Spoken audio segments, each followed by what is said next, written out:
Hello and welcome back to the When You're podcast, the podcast for when you're doing anything. Today we're talking about when you're giving blood. So, yeah, I know, don't call me a hero, but no, seriously, don't call me a hero. I had to do some blood work. I had to give some samples of my blood to my doctor. Just a quick little thing, you know what I'm saying? Anyways, I had to recently give that blood over, and I feel like there are so many moments, so many opportunities that I feel like, man, I wish I had, you know what I'm saying? Like, they did they sometimes would do like blood drives or like, hey, donate now, you know what I'm saying? And I would always kind of be like, I just don't have the time, or I always make excuses, not because I don't want to give blood or like I'm afraid of it. It was just more so like, I don't know what, I don't know why I didn't do them. I was just kind of like, I don't know. I was just kind of, it's not really, I didn't know how big of a deal it would really make. I would be like, they already got like plenty of other people doing it. You know what I'm saying? Like, I didn't think they needed another one, but, just being an idiot. Anyways, I have to give my blood over. And so I'm kind of like, in the back of my mind, I'm always kind of like, all right, like they're going to get the needle out. It's going to be real easy. They're going to set me up. It's going to be super quick. You know what I mean? Going to be no problems, none whatsoever. And I'm not afraid of the needles anymore, but we'll talk about that. Anyways, I think with when you have to get a shot, or when you have to like get injected with a needle, some people get a little scared, and I think it's just the anticipation of it. You know what I'm saying? It's like, oh, I know it's going to happen, and until it happens, like I can't relax. You know what I mean? It's like if I tell you you're going to get punched in the face if you're going to get punched in the face on Monday, right? And then Monday comes, you can't like enjoy your day or relax until you get that punch in the face. Then you're like, all right, that's over now. You know what I'm saying? I got a little prep time. They punched me in the face. I'm good now. Let me go live my life. You know what I mean? It's like, it's always the anticipation that gets you, It's always the, oh my gosh, it's going to happen. It's going to happen. It's going to happen.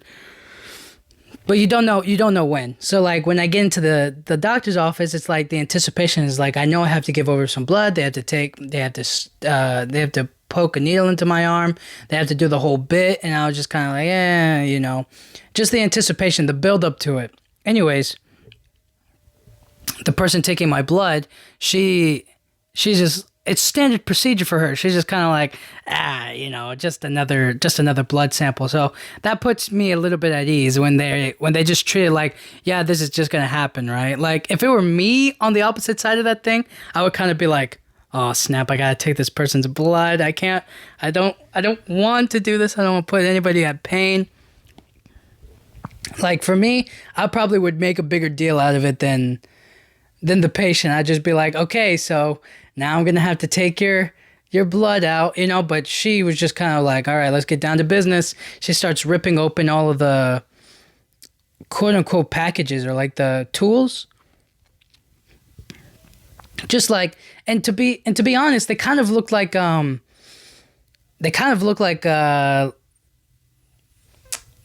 like packaged weirdly, like those plastic, you know what they remind me of? They're kind of like plastic,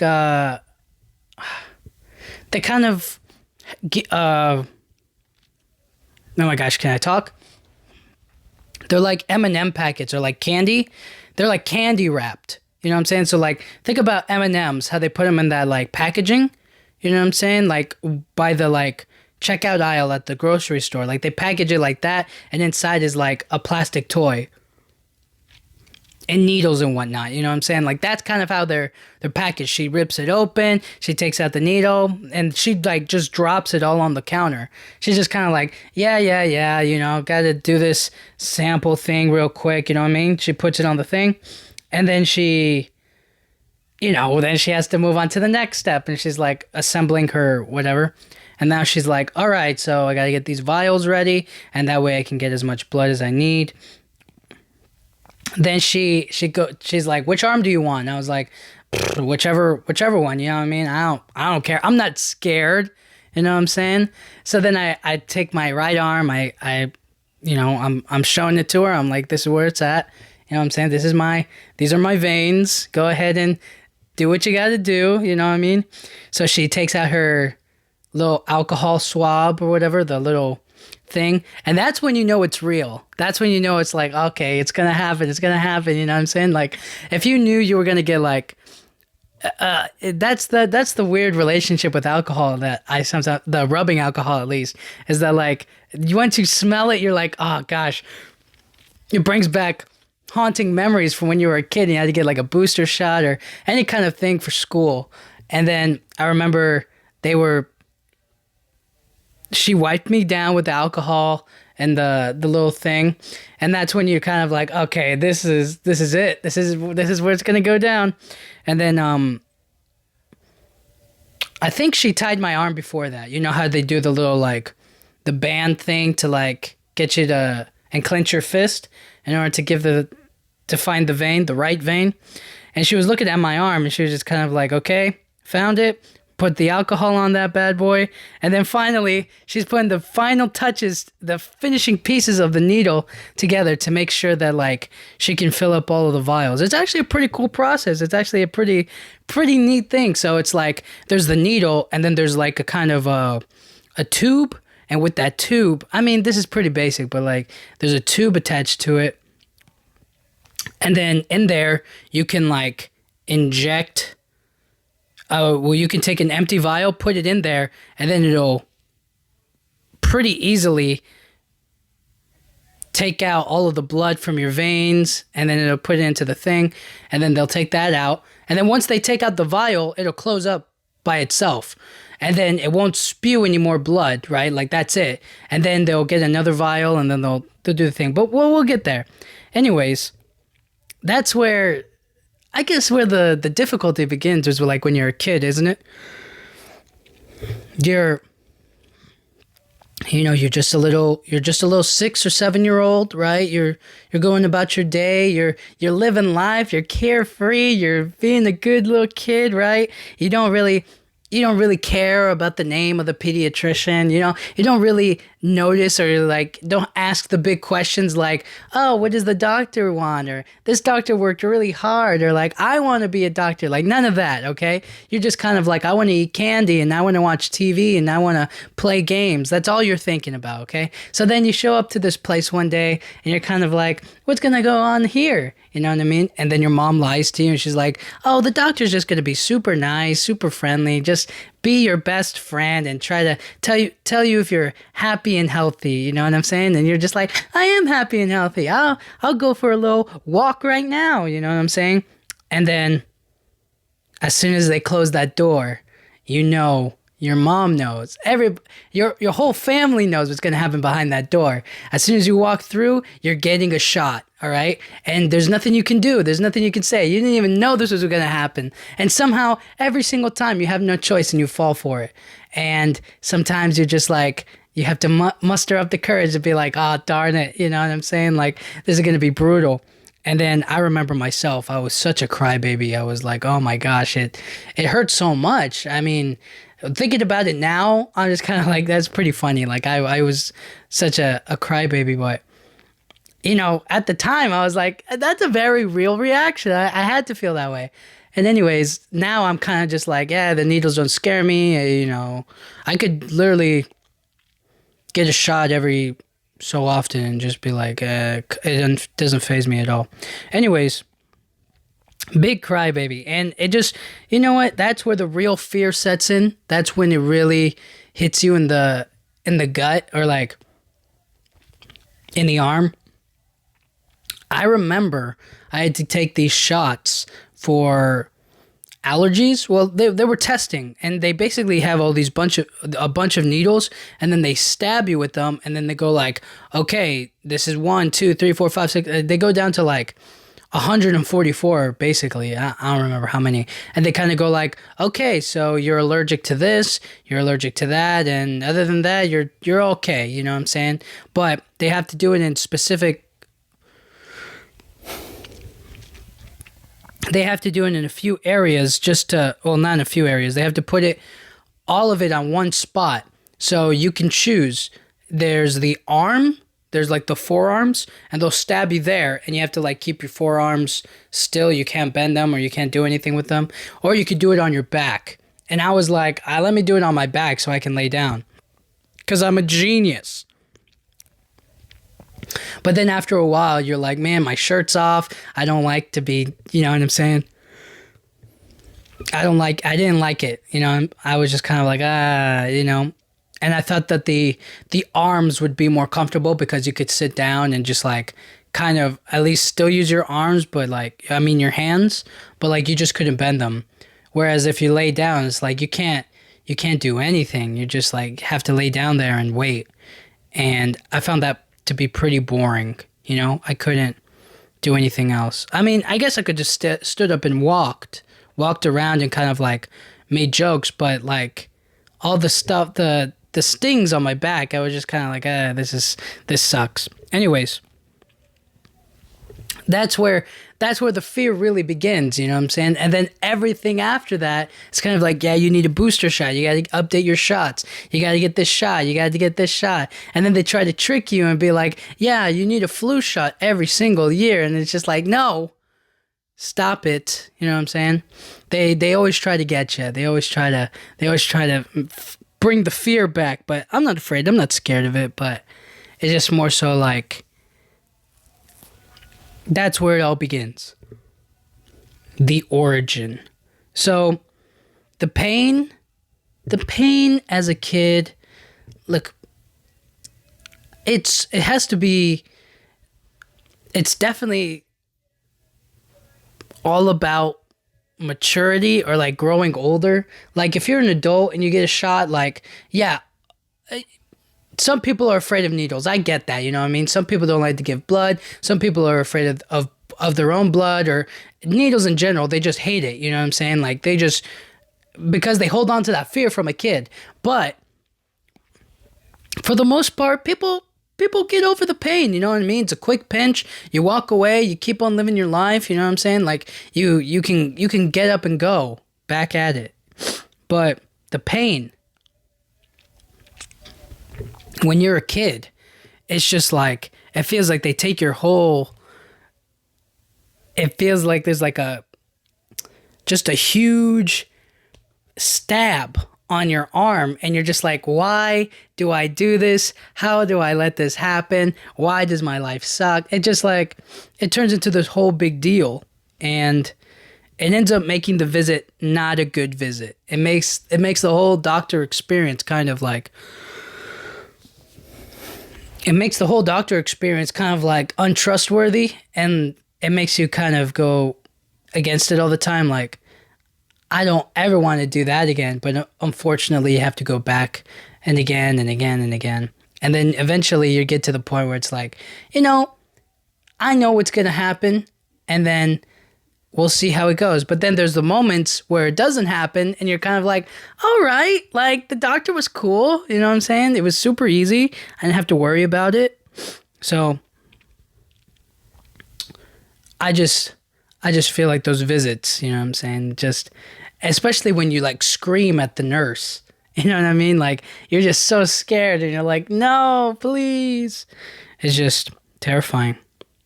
Now, there are the people who can't see blood. I don't know what that phobia, that fear is called, where it's like you're afraid of blood or like of seeing blood or whatever. Man, let me see if I can, man, fear of blood. I forget what that's called. But I know that like sometimes, but what? Hemophobia, rational fear of blood. And then it says, oh, what? It's like Bill, B-I-I, biphobia, are those two L's? Blood injury injection phobia. Okay, that's what it's called. Blood injury and injection phobia. So they faint at the sight of blood, at the anticipation of physical injury or the anticipation of an injection. So these are the blood injury and injection phobia kind of people. These are the ones that can't see it or afraid of getting the injection of it. And for the life of me, I was just kind of like, I thank every single day that I'm not one of those people. Like, imagine if every time you had to donate, like in an emergency, you had to be there for your family. And they were like, listen, we're just gonna, you know what I'm saying? We're gonna donate some blood here. You know what I'm saying? They need a blood transfusion. You're the only one who matches. And you're just like, well, you pass out at the idea of having to give blood. And it's not a very cool move. And because of that, they faint or they pass out and all that other stuff. And look, there's no shame in it, you know, that it's who you are, you know what I'm saying? You can't see it. But for me, I was just kind of like, dude, I imagine if I fainted on that lady right there. You know what I'm saying? And I could have told her, I was like, no, I can't, because I can't see it, or if I know it's going to happen, I'm going to pass out on you. And I think, like, it would be so funny, her trying to slap me and wake me up, just like, wake up, wake up, wake, you know what I mean? Like, she has other patients to see. So I was just kind of like, oh, man, thank goodness I'm not one of those people. I'm not afraid of blood or the injection or anything like that. And fear of blood, I mean, I get it. I get being afraid of blood. I get being afraid of, like, being hurt or injured, or even just the stabbing of it. You know what I mean? It could be very traumatic, especially if you've been through very traumatic experiences as a young kid and you haven't really dealt with it. But for the most part, I feel like for health reasons, it's a part of it, you know? And also, you could totally be grossed out by it. You know what I'm saying? Like, it doesn't have to be like a traumatic experience. It could just be like, I think it's gross getting stabbed by the needle, or like watching blood fill up a tube or a vial or whatever. Like, that's totally reasonable. You know, there's nothing to say that that's not totally possible. And it's those people who are the cleanest. You know what I'm saying? Like, if you're grossed out by that, or getting stabbed by a needle, or by seeing the blood, then you're one of those people that I can trust. You're like, oh, you're clean. Like, I know you're clean because you don't do needles, you don't do drugs, you don't do any of that stuff. Not that I do it, but it's just like, I'm saying, like, you know what I mean? Like, oh, you're okay. Like, you don't mess with that stuff. Like, that's cool. That's, you know, that shows that you're a clean person, kind of, so to speak. And if you're afraid of blood, it kind of ruins a couple of things for you. You know, I watch movies and TV shows with lots of blood in it, or like they get into an action fight scene and blood shows on the screen, you know what I'm saying? And they splatter all over. Like, you watch Kill Bill Volume 1, there's going to be some blood, all right? But if you're afraid of it and then you're watching the movie, you pass out. It's like, whoa, dude, come on. Like, you know what I'm saying? Like, it kind of, maybe that's not so terrible. Or it's like, you know, it's fiction, so you can watch it. But like, if it happens to yourself, you're kind of like a lot more freaked out by it. I don't know, dude. I don't know. But overall, just, I just was thinking about it. It's just like, those people can never, well, not never, but they have to be knocked out. It's like, you just can't give them anything. You have to kind of, you can't rely on them on emergency situations, because it's just like, well, darn it, dude. Or maybe you can. I'm just talking way out here, but I'm just kind of like, in an emergency and they're afraid to give blood. Like, that's a pretty funny thing. It's like, we need you to donate blood, and they're like, I can't. You know, I'm afraid of doing it. Give it to somebody else. You know what I'm saying? They have like the perfect blood. They have like O negative blood, which is like for everybody, and they're just like, listen, dude, I can't do it. It just kind of, I think it's kind of funny if it's like a really necessary situation. We only need one more pint, and you have the perfect blood for it. And then they're just kind of like, yeah, man, I can't do it. I just find that so funny. So, all of this to say, when you're giving blood, there are medical emergencies that need blood. These blood donations, they really come in handy, and at least I hope. Right? Like, why would they be asking for blood donations if they didn't actually need it or if it wasn't going to help people, you know? And so I just want to give a big shout out to people who are blood donors. I mean, I've donated blood before, you know what I mean? It's not like anything too crazy about it. You know, they give you like a little cookie, maybe like apple juice. They give you a little something at the end to like get you back your sugar stuff. But anyways, simple, easy. The blood donors are where it's at, because you go over there, you just take a few seconds out of your day and you go like, I'm healthy, I can definitely donate my blood, I can be there for somebody, and then do what you gotta do, you know? It's also a lot more fast paced. Like, I feel like with the doctor's visit, you have to do a lot more questions. There's like this speak and talk, and it just kind of, it's whatever.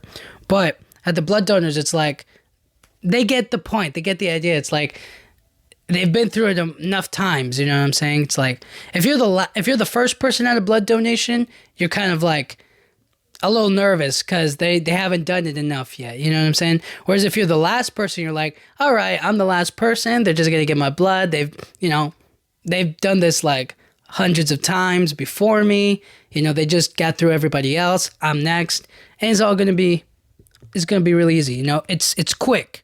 It's simple, but it needs to be done right, you know?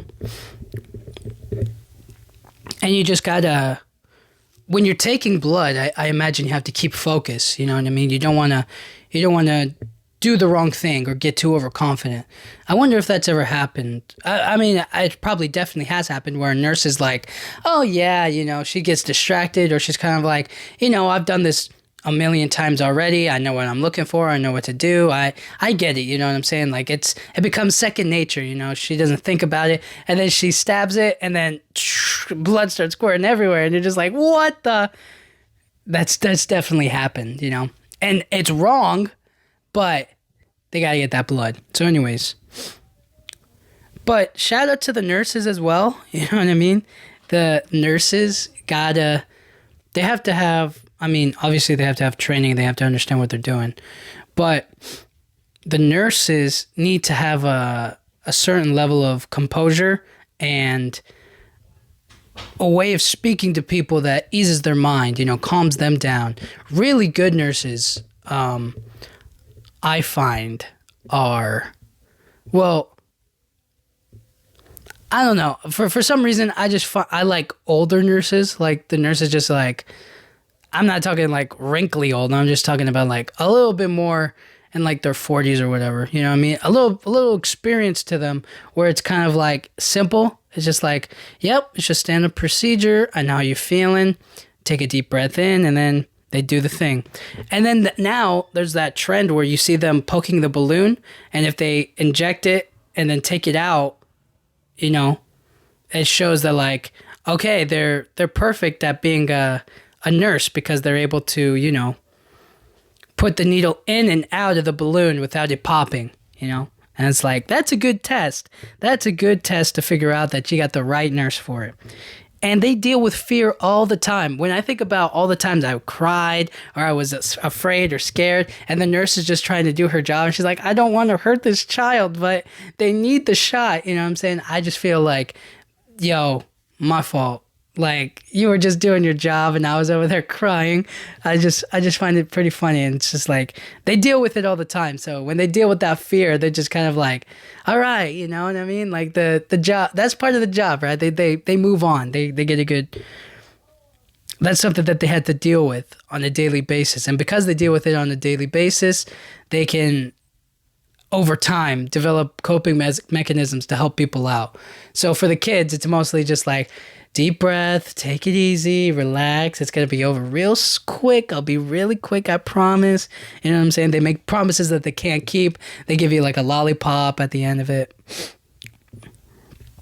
But a key thing for all of them and for all nurses is just like practice makes perfect. You do it enough times, you focus and you stick to the discipline, you're going to get it just right. You know, it's a simple process and it'll definitely help you out.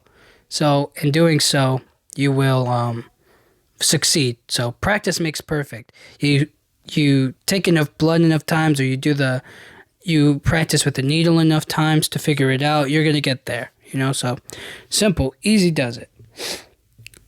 And I guess nurses who are more lighthearted about the whole thing are the ones you really want for people who are a little nervous or stressed out or kind of don't want to do it or give blood. So you just need ones that are like, keep the conversation lighthearted, make a little joke here and there. Just gonna take a quick look at your arm there and 1, 2, 3 poke. You know, do their just a little quick little thing. Easy does it. And now we get to the end here. All right, so you get to that point where you're donating blood, and so they make you, well, they made me clench a fist, right? And then they stab it, and then they go, and release your hand. And then you can literally, I felt the blood leaving me. Now, I wasn't looking at it at first, and then eventually I saw in my peripheral vision, I could see the vial filling up with blood. And the needle itself is whatever, you know, a little pinch. It didn't really affect me all that much. I wasn't like, ow, you know. It was just kind of like, yeah, she stuck it in me, and I was just kind of like, well, here we go. This is what we're doing. And that weird feeling of feeling the blood leave my body, it was just kind of like, it felt like my arm was peeing. It just kind of like, I could feel it getting out, and I was just kind of like, that's pretty weird. And in a way that I kind of felt before, I can't say with exact certainty, but I will say that it's like, it's easy does it, you know? But that was like the first time I was like consciously looking at it and being like, oh my gosh, that's my blood filling up in that vial, that jar. And I could feel the needle. I was just kind of like, whoa, you know? It was one of those moments. And when I watch movies now, or when I watch like a show or whatever, I'll be like, oh snap, like, and I see like blood leaving any part of their body. Like if they see their arm dripping, I'm like, they're definitely feeling that right now, but they're toughing it out, and that's crazy, you know? And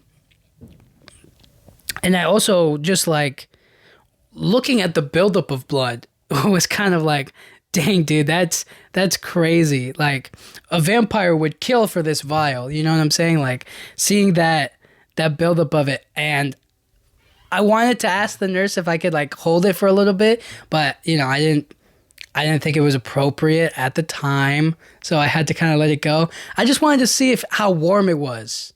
You know, I wanted to like, oh my gosh, is it really warm, or is it kind of like whatever, like room temperature? I don't know, dude. I was just kind of like interested to see is like how warm is it? Like, does it, you know? But then the nurse just like yelled at me. Well, she didn't yell at me, but she was just kind of like, yeah, go into the bathroom and pee in this bottle and then come back. And I was just kind of like, okay. So I didn't really get a second to really ask her or enjoy the moment, you know. But the buildup, the blood buildup was really cool to see her handle it, because she had to move from vial to vial to vial. I think she had like 3 different ones, and she had to kind of like, okay, so check it out. She took one out, and then she put another one back in, and then it started filling up like miraculously. I was like, oh snap, that's so cool. And then I wish they took like a pint out of me, or like I just wish that more blood had been given. I don't know why. I just kind of would have been like, oh, look at all this blood that I just gave, you know. But anyways, the buildup was cool. The buildup to the shot, and then the buildup to the blood getting into the vials was really nice.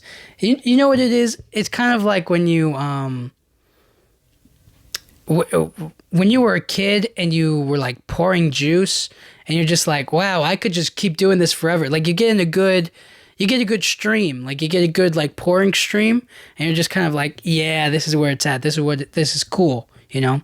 Or like when you have like you're spraying the hose, like a water hose, and the water comes out like perfectly, and you're just kind of like, that's a cool stream, you know what I'm saying? Like it was like that. That's why I was so mesmerized by it.